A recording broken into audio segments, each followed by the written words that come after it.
Ácido desoxirribonucleico, testes de genealogia e outros avanços forenses são todas ferramentas incrivelmente úteis para cientistas e membros da aplicação da lei. Tais testes confiáveis são necessários para colocar criminosos atrás das grades. Mas, apesar de quão longe chegamos em nossos avanços tecnológicos, às vezes isso simplesmente não é suficiente e os perpetradores escapam pelas frestas. No episódio de hoje, vamos dar uma olhada em alguns desses casos enquanto examinamos 3 décadas de casos arquivados que ainda estão sem solução em 2024.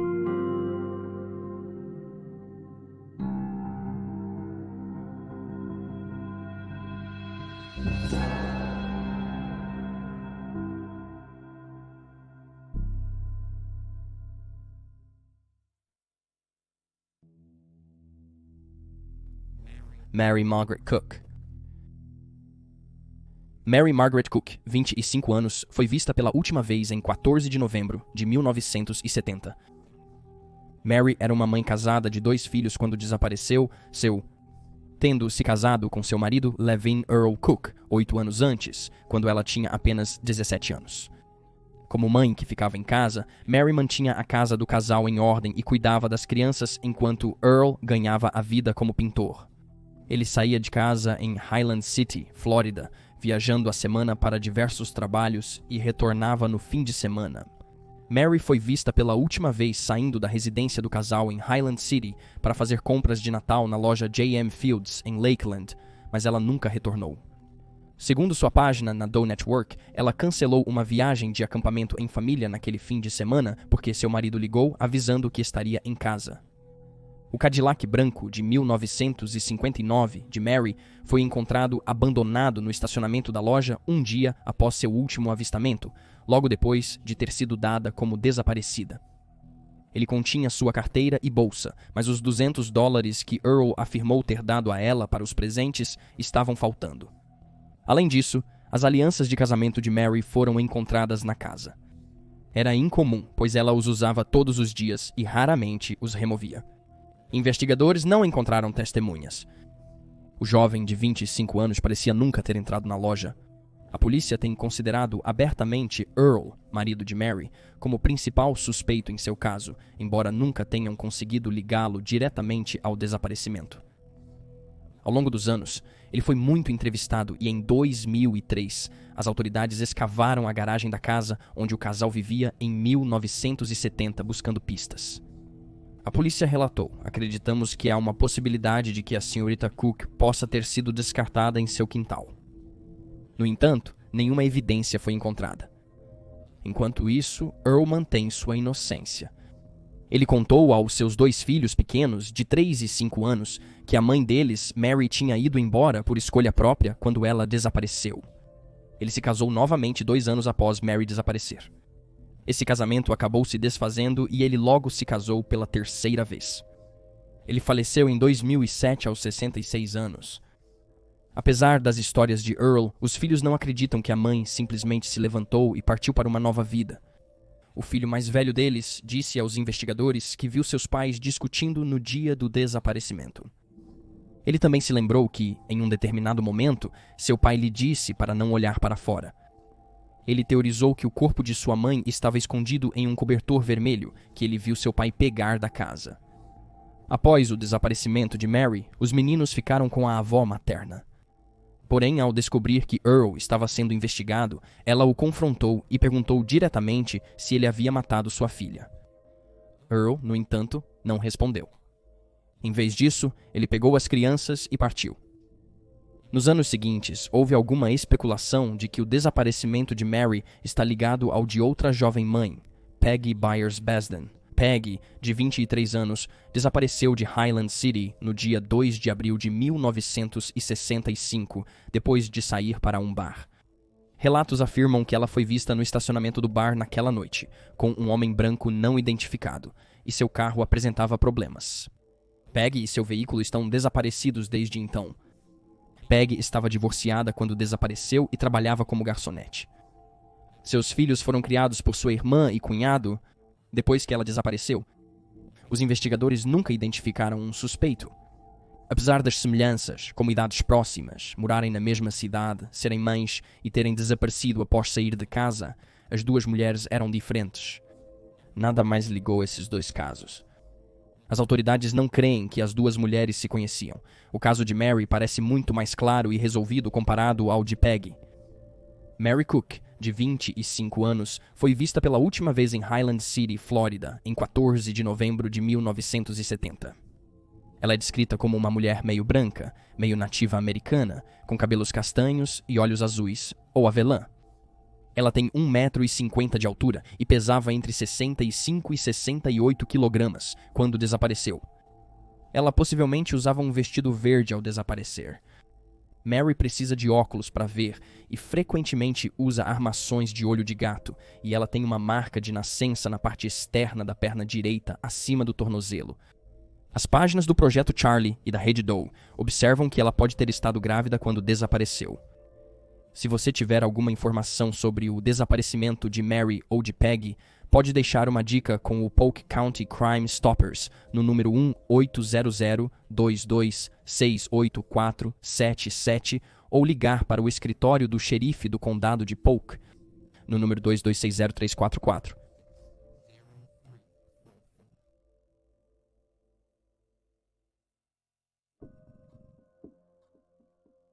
Melvin e Florence Shoemaker.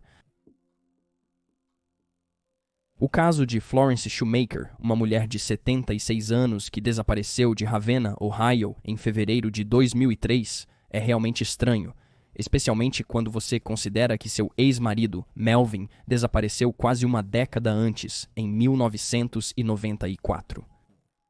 Melvin Shoemaker foi visto pela última vez em Parkman, Ohio, em 11 de abril de 1994. Apesar de ter levado carteira e chaves, ele deixou para trás a maioria dos outros pertences pessoais, incluindo veículos. De acordo com o projeto Charlie, Melvin tinha um relacionamento tenso com o filho do casal, Glenn Roger Shoemaker. Menos de 2 décadas antes, em 1978, Melvin anotou em um diário que quase fora demitido de seu trabalho depois que seu filho e esposa o trancaram dentro de casa e o proibiram de ir trabalhar. Ele escreveu que estava, citação, amarrado e acorrentado no porão em alguns momentos durante o mês. Certa vez, ele escapou, mas seu filho o alcançou e o pulverizou no rosto com gás de pimenta. Glenn ameaçou matá-lo e esconder seu corpo onde nunca seria encontrado. No mesmo ano, Melvin e Florence se separaram e eventualmente se divorciaram. A polícia observou que existem alegações de que Melvin abusou de Florence antes de se separarem. Melvin morava sozinho quando desapareceu em abril de 1994.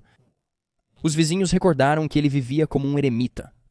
Ele não tinha telefone nem televisão, mas era educado e generoso com seus vizinhos e gostava de ajudar a comunidade.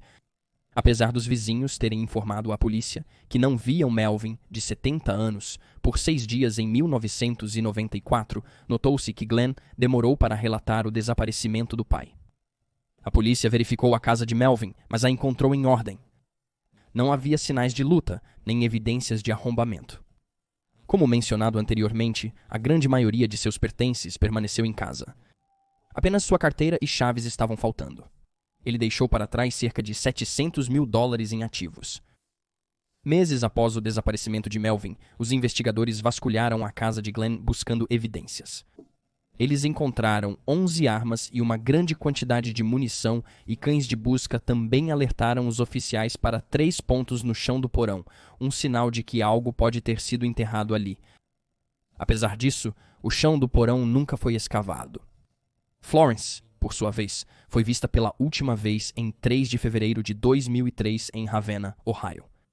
Dizem que ela era muito mais próxima de seu filho do que Melvin era, e até morava com ele nessa época. Apesar disso, ele não relatou o desaparecimento dela e disse a todos que perguntaram que ela estava fora da cidade cuidando de um paciente, pois havia trabalhado como auxiliar de saúde domiciliar. Ela só foi considerada desaparecida quando a polícia não conseguiu contatá-la ao reinvestigar o sumiço de seu ex-marido em 2005. Segundo relatos, Florence estava com a saúde muito debilitada quando desapareceu.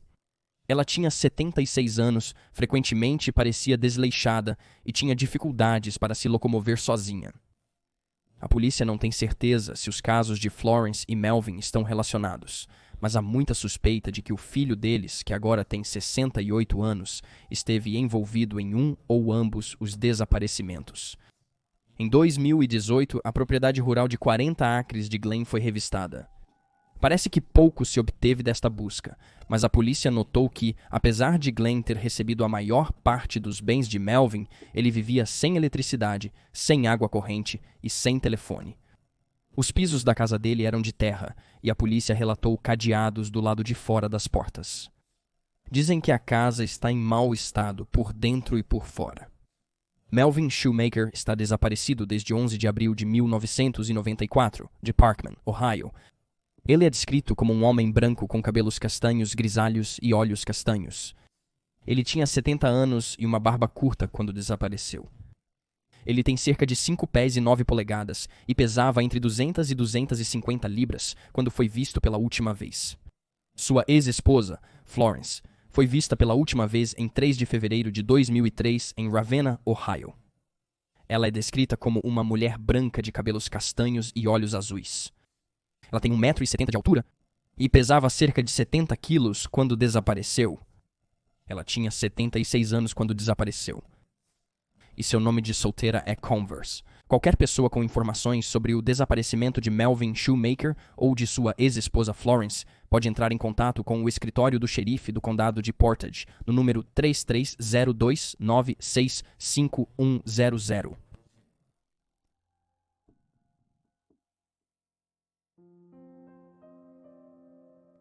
Terry e Alan Westerfield. Terry Westerfield, de 11 anos, e seu irmão Alan, de 7 anos, foram vistos pela última vez em Fayetteville, Carolina do Norte, em 12 de setembro de 1964, quando seu padrasto os deixou no Teatro Broadway, na Hay Street, para ver uma sessão dupla. Os detalhes de como ou quando eles desapareceram são, no mínimo, nebulosos. Não se sabe se os meninos sumiram dentro do teatro ou nas ruas antes de desaparecer. Mesmo com testemunhas oculares, os detalhes mais finos do caso permanecem obscuros, pois alguns funcionários do teatro lembram de ver os meninos dentro, enquanto outros não. Por serem clientes regulares do cinema, seriam facilmente reconhecidos. Os investigadores entrevistaram o padrasto dos irmãos, Carl Bock, logo após o desaparecimento deles, já que ele foi o último a vê-los vivos. Ele afirmou que deixou as crianças por volta das 4 da tarde e quando foi buscá-las várias horas depois, às 8 horas, não conseguiu encontrá-las. No entanto, é notável que Bock afirmou que esperou dentro de seu veículo estacionado até as 9h30 da noite. Ele não saiu para procurar as crianças e não entrou no teatro para perguntar à equipe se eles as tinham visto. Foi apenas mais tarde naquela noite, às 2 da manhã. A mãe do menino relatou que eles estavam desaparecidos. Ela e Bock estavam separados naquele momento. As forças de segurança, incluindo a polícia de Fayetteville, as autoridades de Fort Bragg e outras, auxiliaram na extensa busca pelos 2 meninos. Embora várias dicas tenham chegado aos investigadores, nenhuma pista concreta jamais surgiu. Os investigadores analisaram carros específicos vistos em bairros específicos, incluindo um veículo estranho e não identificado visto perto da casa dos meninos antes de desaparecerem, e entrevistaram várias pessoas que acreditavam ter visto as crianças. Até mesmo o Federal Bureau of Investigation foi chamado. Mesmo assim, o desaparecimento continuou um mistério. Os investigadores não encontraram um único vestígio de evidência e os corpos dos meninos nunca foram recuperados. Apenas dias após o desaparecimento, o chefe de polícia da época disse ao Observador de Fayetteville: "Nós verificamos todas as pistas que tínhamos e ainda estamos diante de um muro em branco."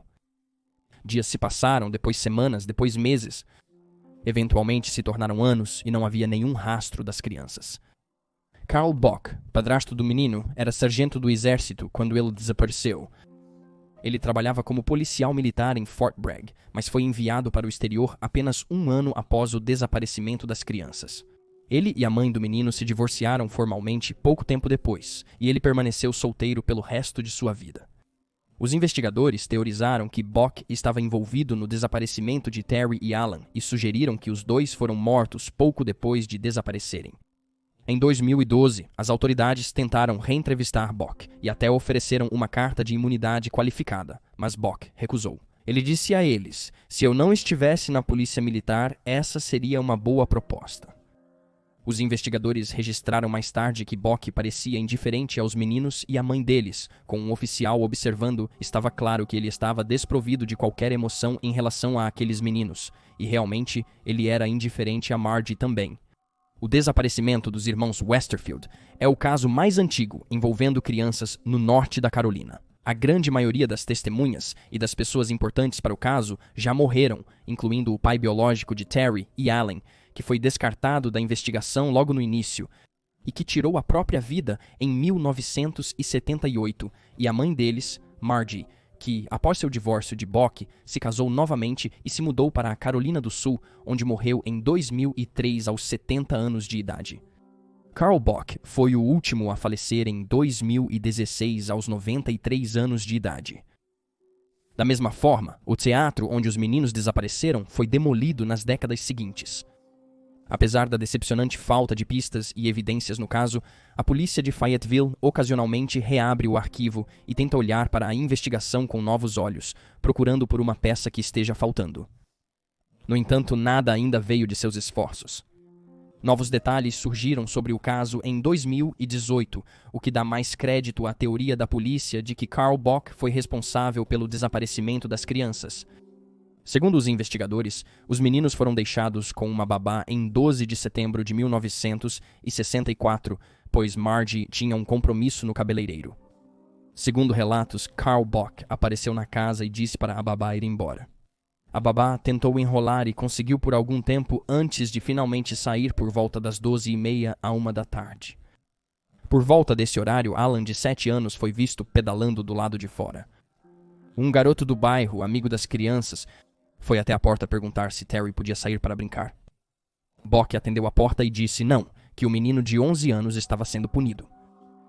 Bock mencionou que depois levou os meninos para ver uma sessão dupla de filmes. Quando Margie chegou em casa por volta das 5h30, cerca de 1h30 depois, Bock estava em casa e os meninos haviam ido embora. O casal discutiu sobre Bock ter mandado a babá embora e levado os meninos para fora, mas Margie não suspeitou que algo estava errado. Ela saiu à noite com amigos. Ao chegar em casa, à 1h da manhã, ela discutiu novamente com Bock, que perguntou se ela havia buscado as crianças no cinema, pois ele não as encontrava. Margie ligou para a polícia às 2 da manhã, para relatar o desaparecimento dos meninos. Durante uma entrevista, aquela em que lhe foi oferecida uma carta de imunidade qualificada, Bock teria dito: "Você sabe que eu fui o último a vê-los vivos." Muitos policiais interpretaram isso como uma espécie de confissão, mas ainda assim, Bock nunca foi acusado em conexão com o caso e os corpos de Alan e Terry nunca foram descobertos. Terry Westerfield, de 11 anos, desapareceu de Fayetteville, Carolina do Norte, em 12 de setembro de 1964. Seu irmão Alan tinha só 7 anos. Terry é descrito como um homem branco com cabelos ruivos e olhos azuis, sardas no rosto e uma cicatriz de apendicectomia no abdômen. Ele também está com um dente permanente faltando na mandíbula inferior.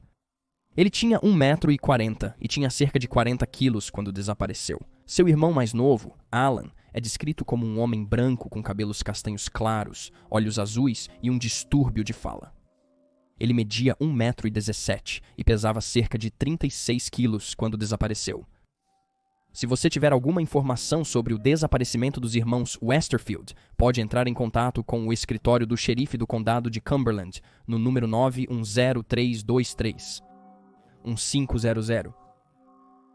E aí estão os fatos. Deixe abaixo suas teorias e especulações sobre o assunto. E lembre-se de curtir este vídeo e se inscrever para apoiar o canal. Obrigado por assistir. Fique alerta, fique seguro e nos vemos na próxima vez.